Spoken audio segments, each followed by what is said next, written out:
Hi, I'm Cynthia Schiller. Welcome to the channel where we help and heal one day at a time. Please like and subscribe. So we're going to talk about this Peter Pan syndrome, why it's so hard to understand our narcissist and what went wrong. Um, so I have an analogy. I have a cousin, actually passed away from COVID, but he had the XYY chromosome. It's called like the Superman syndrome. Our family is really tall. I'm 6'1". He was 6'11". 6'11". And so when he was growing up, he grew quickly. He looked like a 12-year-old when he was only 4 years old. And so he had expectations put on him based on his body size, what he looked like. And that's kind of what we're going through with our narcissist. It's a grown person. And it still has that childlike mentality. Just like my cousin seemed more grown than he was. So people put expectations onto him. But he was only 4 years old. So he couldn't understand what was going on. He didn't act as expected for his body size. And that's kind of what we're doing with our narcissists, is we expect an adult when we talk to them. But they're stuck in this childhood state mentally. It's their safe spot. It's what they know. They don't want to proceed past it. So when we deal with them, they don't take accountability like a child won't. They don't understand the outcome of their actions. So they just do what's their survival mode. And the other thing that's hard is they are intelligent. So when we talk to them, they're grown adults. They are grown adults, but mentally, they're in this never land. It's just like Peter Pan. Peter Pan never wanted to grow up, take responsibilities. And they're just stuck in this Peter Pan syndrome to where when we talk to them, they just throw little fits. That's where they kind of cut us down or gaslight us. They don't want to give a full answer because then they have to commit to something or admit something. They cut us down because it's just like how in, I don't know, junior high, people just wanted to get a rise out of people. So they would pick on people and it gave them power, cutting other people down. And they just want that power. It's like an adrenaline rush, kind of like the junior hires where they're like, let's see what we can do. Who can we make cry today? And they get a kick out of it. So sometimes it's kind of subtle how a narcissist will do it. And sometimes it's extreme, but they still do it for the rise. And usually, the person they're with is the closest, easiest target. And, as we continue on with our relationship, we know that they can handle it differently because of the love bombing, because of how intelligent they are. But they do use the information that they get from us as a weapon.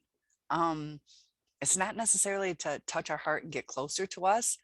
It's to appease us. So we feel like they're interested in us because they want us to be interested in them. It's not a two-way street where like, let's just come together. They'll do what they have to do, just like a child will. Fine, I'll go clean my room. Or they'll put on the super sweet, pretty please, just because they want what they want. And the discard phase, just like kids with toys, they have to have it. They have to have it. Maybe they mow the lawn, maybe they do this, maybe they do that, just to get what they want. Once they have it, do they take care of it? And that's where the narcissist is. They're stuck in that childlike state. And I had a comment on another video, like, I don't get it. Like, as they get older, don't they grow out of this? They have basically been ingrained to where they don't know how to undo what they feel.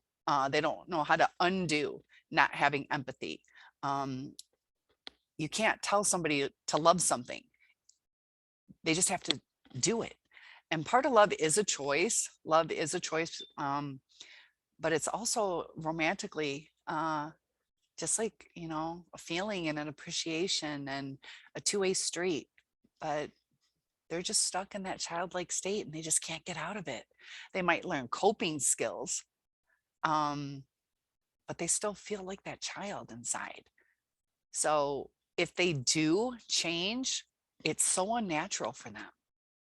It's, like having a 10-year-old. Like, you have to go to work now. Mom and dad died. You have to go to work. You have to clean. You have to cook. And it's like overwhelming. Like, the kid's like, I'm trying. Like, they go into this survival mode. Like, I can't handle this. And it causes like stress, and lashing out because they're so frustrated. Like a 10-year-old, that would overwhelm a 10-year-old. And that's where they're at. When we want to talk to them, it overwhelms them. They don't know how to handle it. They don't want to admit to anything or commit to anything. Those future faking, it's to appease us, because they do care. They don't want to lose their supply. So they just do what they have to do to get by. And it's never going to be two adults connecting at the heart. It'll be two people having adult conversations intellectually, but emotionally, that's where the confusion comes in, because intellectually, they can be brilliant. They can be average, they can be brilliant, all walks of life. They're people. But mentally, and that's where the heart connects. The heart doesn't connect on how much physics you know, how much geometry you know. The heart connects on the appreciation for each other, the excitement to see each other, the look in their eyes, instead of demeaning you and asking like, what is wrong with you? Why do you do things that way? Or, can't you just shut up or just go away? The heart needs that emotional connection. The heart doesn't need geometry. So they're just stuck in that Peter Pan syndrome. So please tell me your comments, and I will see you tomorrow. Hope you subscribe. Thank you. See you soon.